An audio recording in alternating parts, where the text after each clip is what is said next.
The massive crystalline dome of the Galactic Council Chamber stretched high above the assembly floor, its translucent walls reflecting the light of distant stars. Representatives from dozens of species filled the curved seating arrangements, their forms as varied as the worlds they came from. Some floated in specialized atmospheric bubbles. Others stood on multiple legs, and a few existed as pure energy contained within mechanical shells.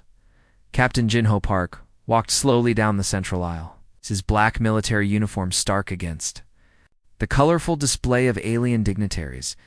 His boots clicked against the polished floor, each step echoing in the vast space. Behind him, other human delegates followed, Commander Minji Song and Lieutenant Taeho Choi. Their small group looked insignificant compared to the massive entourages that accompanied other species. Whispers and electronic communications buzzed around the chamber as the humans passed. The Zephyrians, tall beings made of living crystal, tilted their faceted heads and emitted musical tones that translated as laughter.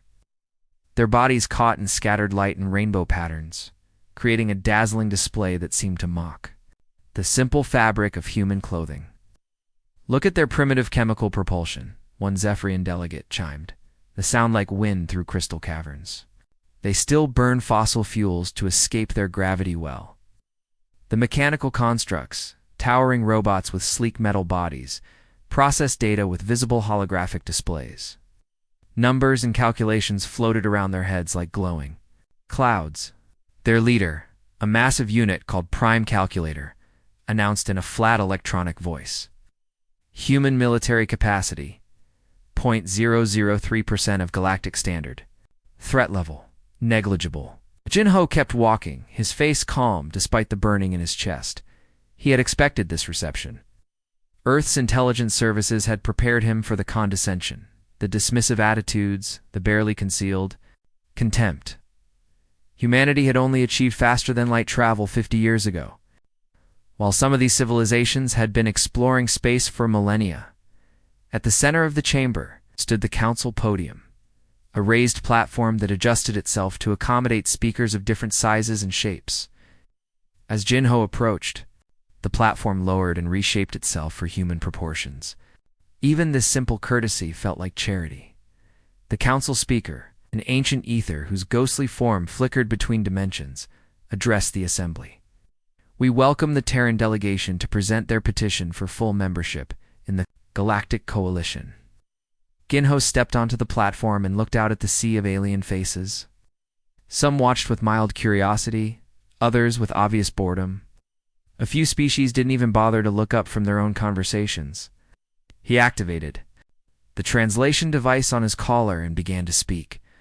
"Honored representatives, humanity comes before you not as conquerors or as those seeking dominance, but as beings who wish to contribute to the greater galactic community.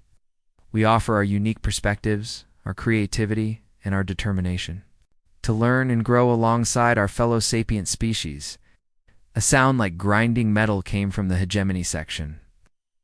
The three allied species that formed this militant faction sat together in the chamber's most prominent location. The hegemony had conquered dozens of worlds and commanded the largest military force in known space. A leader, War Commander Vextel, rose from his seat. "The hegemony recognizes Earth's petition," Vextel announced, his voice carrying the authority of someone accustomed to being obeyed. "However, we must address the matter of tribute. All civilizations within our sphere of influence contribute to the maintenance of galactic peace and security." Jinho felt his jaw tighten. This was the moment Earth's leaders had feared. The tribute system was essentially protection money, forcing smaller civilizations to pay the hegemony for the privilege of existing without being conquered outright. "The tribute calculation for Earth is simple," Vextel continued, reading from a holographic display. "Your planet's resources, your population's labor capacity, your technological assets, all will be fairly assessed. We estimate Earth can contribute approximately 40% of its gross planetary product annually." Murmurs rippled through the chamber. Even by hegemony standards, 40% was steep. Several other species representatives shifted uncomfortably. In their seats, Commander Song leaned close to Jinho and whispered, "Sir, That would cripple our development programs. We'd never be able to expand beyond our solar system. Jinho nodded slightly, never taking his eyes off Exthel. But if we refuse this tribute? The war commander's predatory smile revealed rows of sharp teeth. Then Earth would be considered a rogue element, a threat to galactic stability. The hegemony would have no choice but to ensure compliance. The chamber fell silent.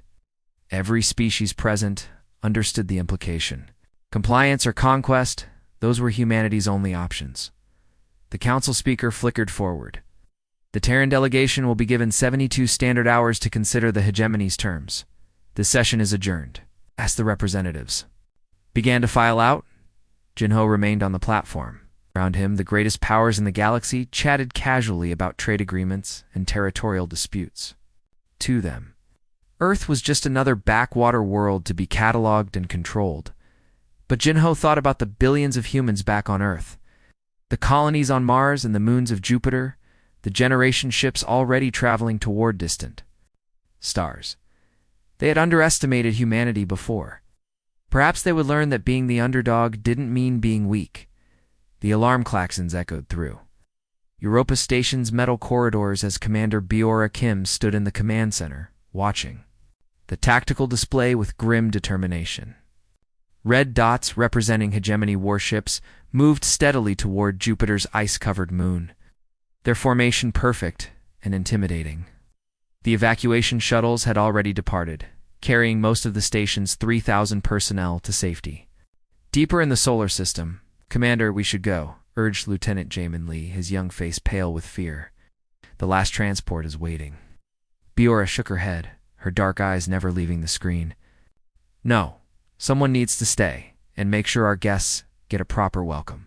Around the command center, 19 other volunteers remained at their posts. They were engineers, technicians, a few security officers, and one communications specialist. Not soldiers, but they had all chosen to stay when Biora asked for volunteers. Each of them knew what this decision meant. The hegemony fleet had arrived in human space just 48 hours after Earth rejected their tribute demands. War Commander Vexthel had been true to his word.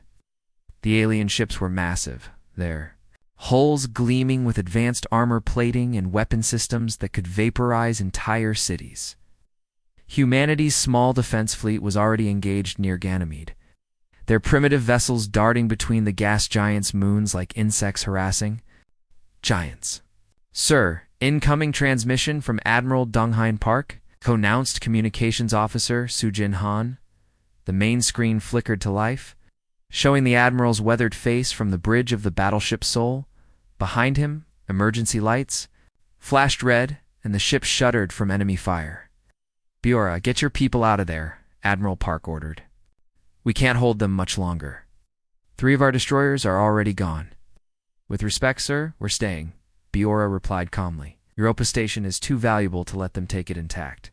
"That's an order, Commander." "Signal's breaking up, sir." "Can't hear you clearly." Biora nodded to Sujin, who cut the transmission with a knowing look. Lieutenant Lee stared at his commander in shock. "You just disobeyed a direct order from Fleet Command."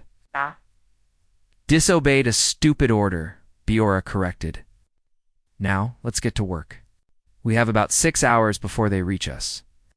The skeleton crew split into teams, each with specific tasks. The engineers began rigging explosive charges throughout the station's critical systems.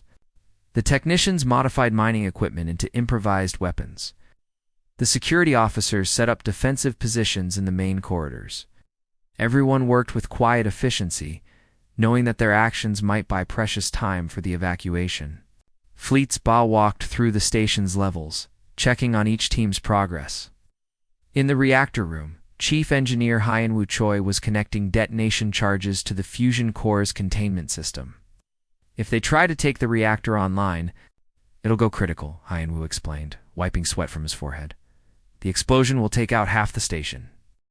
"And us with it," Biora noted. "Yes, ma'am. But they won't get our power systems."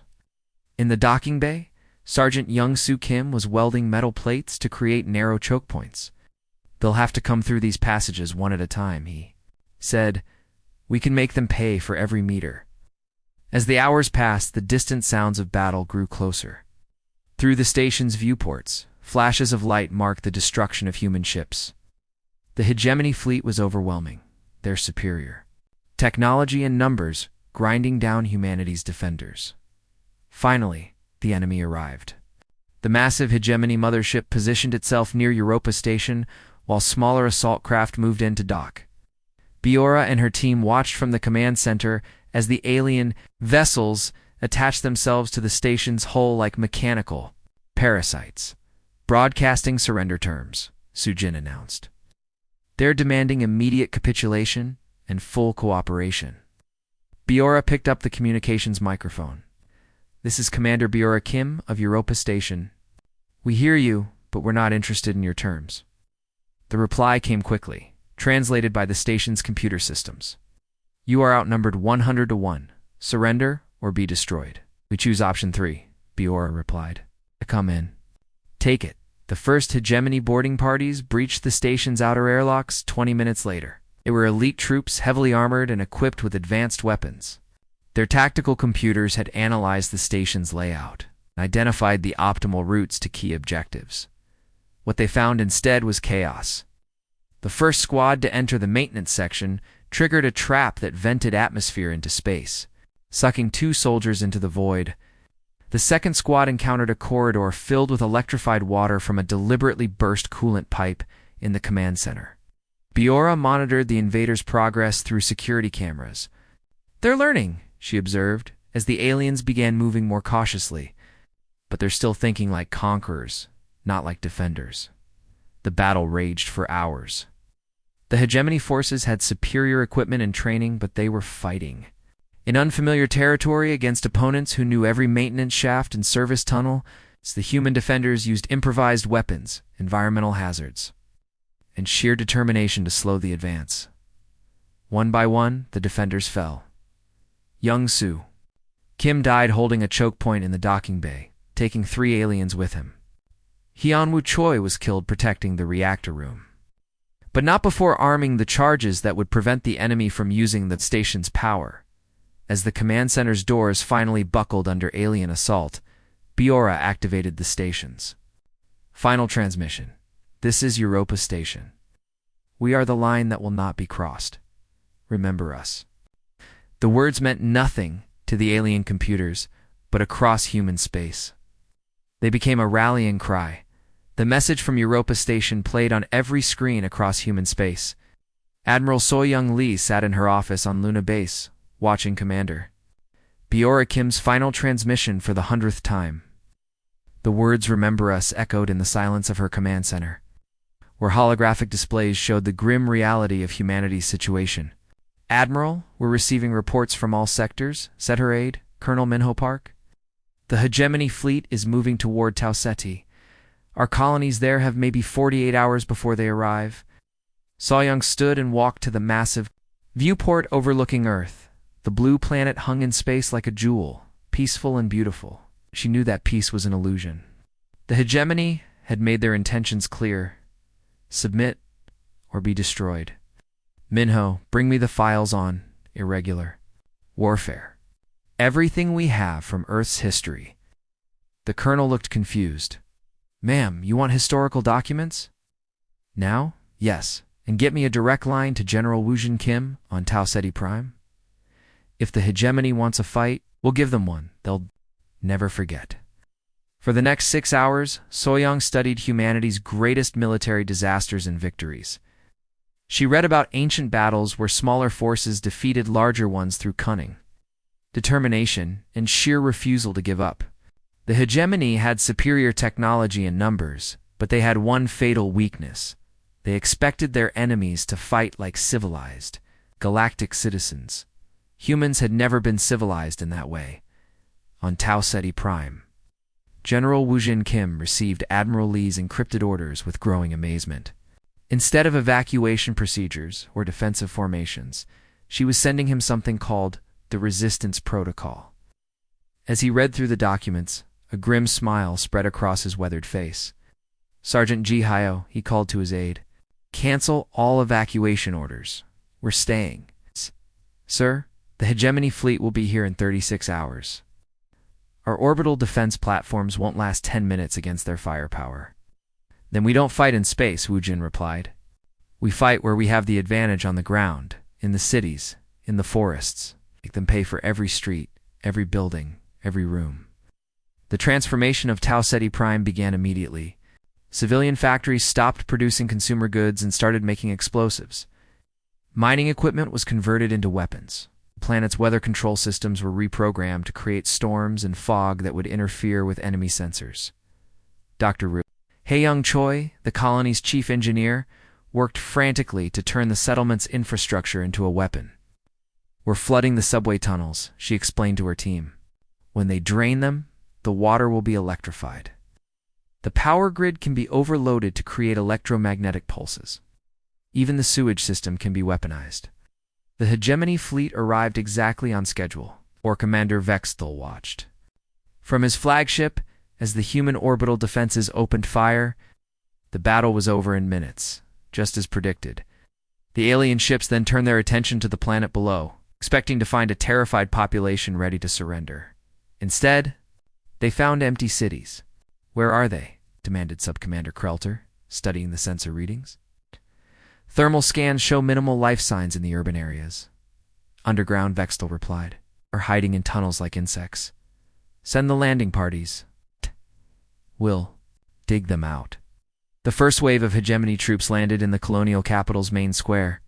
The city appeared deserted, with abandoned vehicles and empty buildings, creating an eerie landscape. The alien soldiers moved in perfect formation, their sensors scanning for hidden enemies. The attack came from everywhere at once. Windows exploded outward as hidden fighters fired improvised weapons. The street itself erupted as buried charges detonated. Even the lampposts had been rigged with explosives, turning the city's infrastructure into a deadly maze.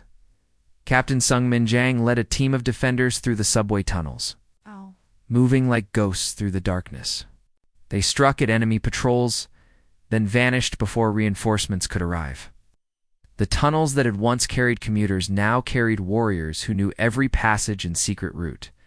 They're not following standard military doctrine, reported one hegemony officer to his commander. They attack, then disappear. They use civilian buildings as weapons. They sacrifice themselves to destroy our equipment. Above ground, the battle raged through the streets.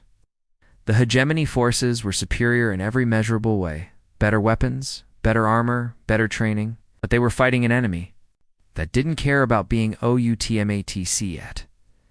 Lieutenant Yujin Han detonated the explosives in the city's central power plant, taking out an entire hegemony squad along with herself. Her final radio message was simple: for Europa, for Earth. Everyone who comes after us. The pattern repeated across the planet. Human defenders turned shopping malls into fortresses, used the sewer system as a highway, and converted everyday objects into weapons. They fought with a desperation that the hegemony had never encountered before. In orbit, Vexthal watched the casualty reports with growing frustration. His forces were winning, but the cost was astronomical. Each city block required a full assault. Each building had to be cleared room by room. The humans refused to surrender, even when facing certain death, sir. Perhaps we should consider orbital bombardment, suggested Subcommander Krelter. We could eliminate all resistance in a matter of hours. No, Vexthal replied, though his voice carried doubt. We need the infrastructure intact. The colony is worthless if we destroy it. As the days passed and the casualties mounted, he began to wonder if the humans had planned for that too. They were forcing him to choose between victory and Pyrrhic destruction. On Luna Base, Admiral So-Young Lee smiled as she read the reports from Tau Ceti. The hegemony was learning what it meant to fight humanity. They had awakened something that had been sleeping, something that would not go quietly into the night.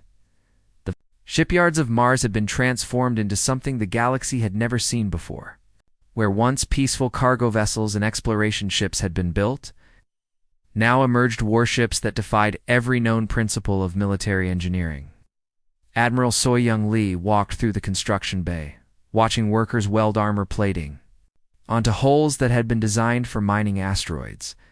Show me the new designs, she said to Chief Engineer Kyung-Ho Yoon, who pulled up holographic blueprints on his tablet.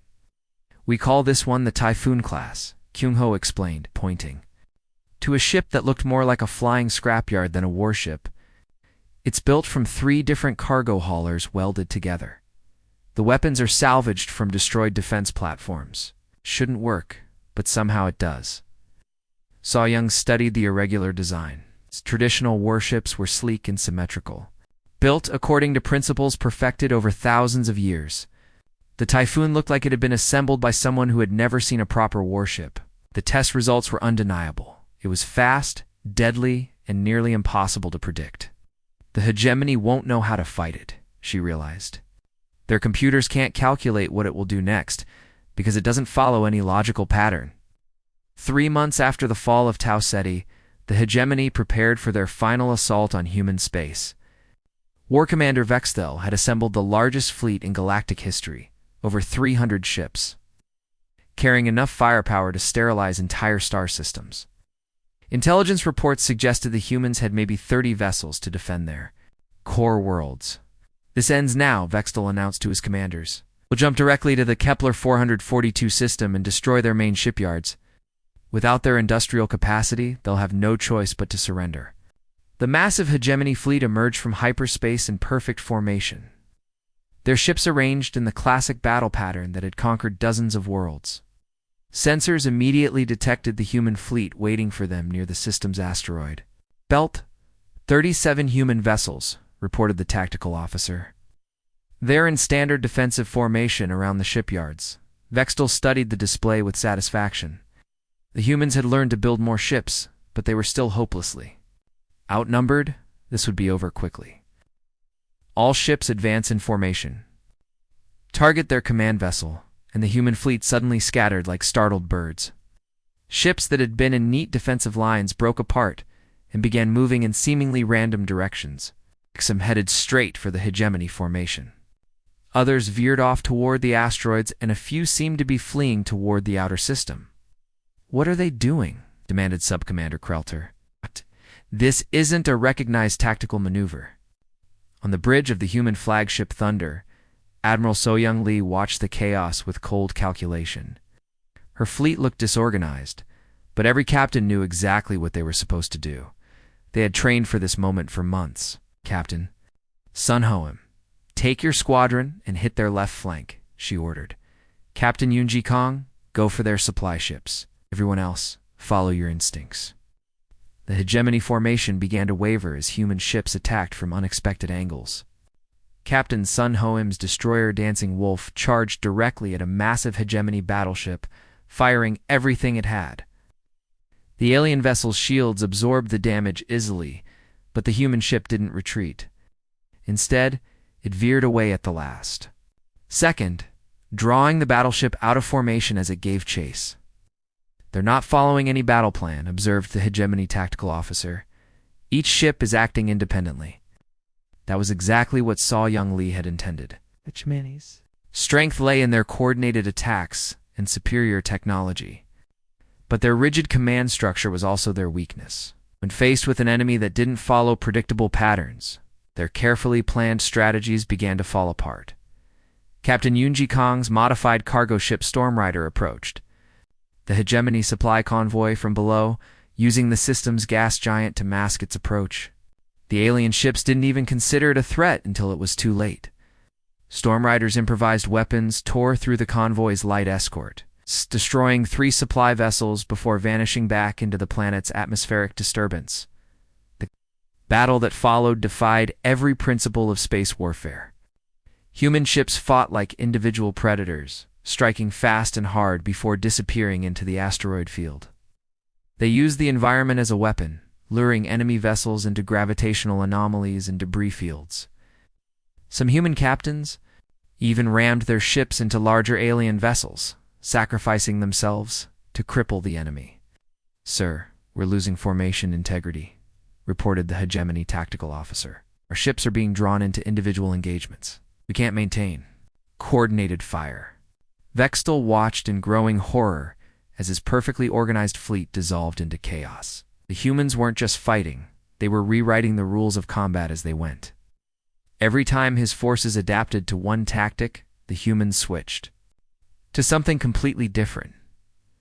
Captain Janae Park's ship Lucky Strike had been built from the hull of an old mining platform. It moved slowly and looked like easy prey, so 3 hegemony fighters moved in for the kill. They discovered too late that the ship's mining lasers had been modified into weapons that could cut through their armor like tissue paper. The turning point came when Admiral Lee's flagship Thunder made a desperate charge directly at Vextal's command ship. The massive alien vessel opened fire with everything it had, but Thunder's captain Dong Su Lee had calculated the timing perfectly. The human ship slipped through the weapon's firing arc and rammed directly into the command vessel's bridge. Both ships were destroyed in the collision, but the message was clear. Humans would rather die than surrender, and they would take as many enemies with them as possible. As the smoke cleared, the hegemony fleet found itself scattered and demoralized. They had won the battle by the numbers, but at a cost that made victory meaningless. Half their ships were damaged or destroyed. Their command structure was in ruins. The Galactic Council chamber looked exactly the same as it had 2 years ago, but everything else had changed. Admiral Ginho Park walked down the central aisle. With measured steps, his uniform now bearing the insignia of humanity's expanded fleet.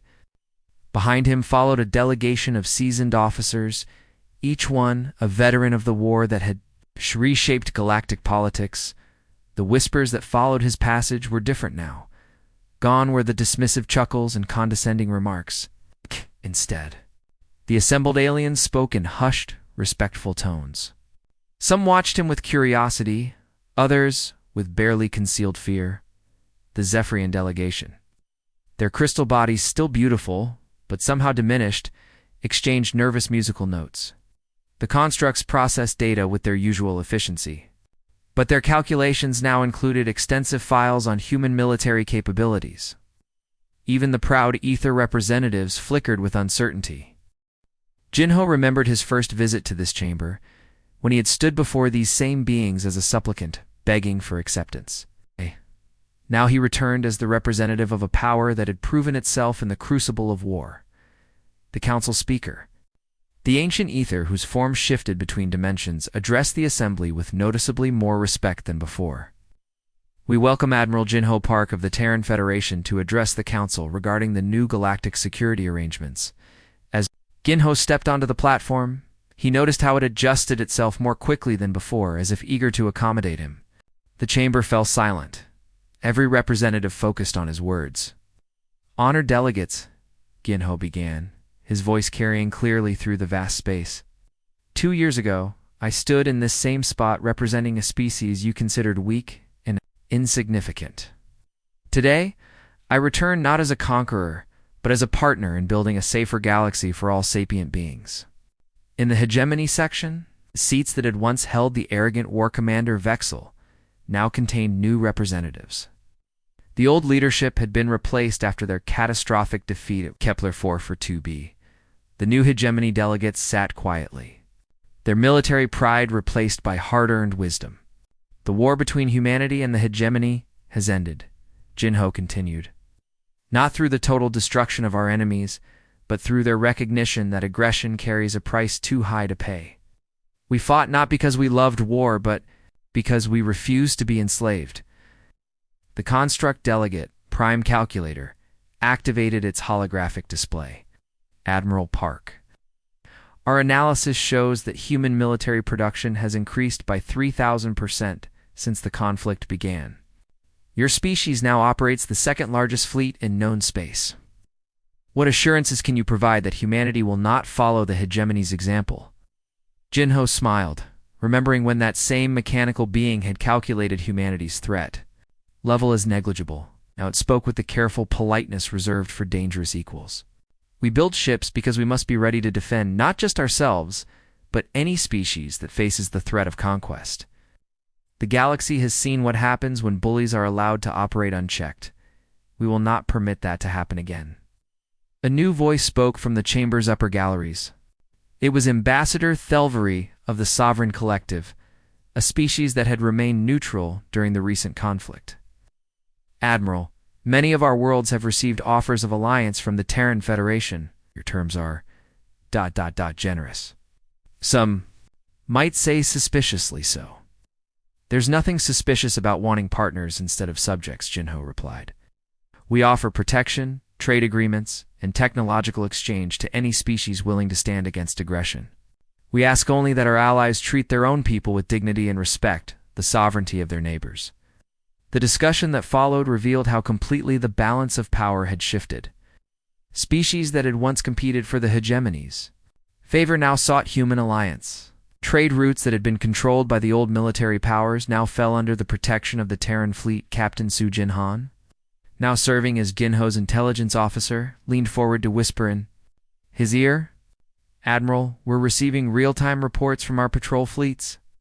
The hegemony remnants are withdrawing from the Vega sector. They're not even trying to maintain their territory anymore. The transformation was remarkable. A hegemony once. The galaxy's dominant military force had become a shadow of its former self. Their defeat at human hands had shattered their reputation for invincibility. Worlds that had paid tribute for centuries now declared independence, knowing that human fleets would protect them from retaliation. The Terran Federation recognizes the sovereignty of all sapient species, Jinho announced to the Council. We'll not impose our will on others, but we will not allow others to impose their will on the innocent. Any species that threatens peaceful worlds will find themselves facing the full might of humanity and our allies. The chamber erupted in discussion. As delegates realized what this meant, as the old order based on fear and military dominance was ending. In its place arose a new system, where might served justice rather than conquest. As the session concluded, Jinho watched the other delegates file out. The Zephyrians approached him with offers of cultural exchange. Here the constructs presented detailed proposals for technological cooperation. Even former hegemony allies sought meetings to discuss new relationships. The transformation was complete. Humanity had entered galactic society as the weakest member, dismissed and ignored by powers that considered themselves superior through courage, creativity, and an unbreakable will to survive. They had become the storm that reshaped everything in its path. The galaxy had learned its lesson. Underestimate humanity at your peril. They were no longer the underdogs. They had become the apex predators of space. They used that power to protect rather than to conquer. In the vast chamber of the Galactic Council, a new age had begun.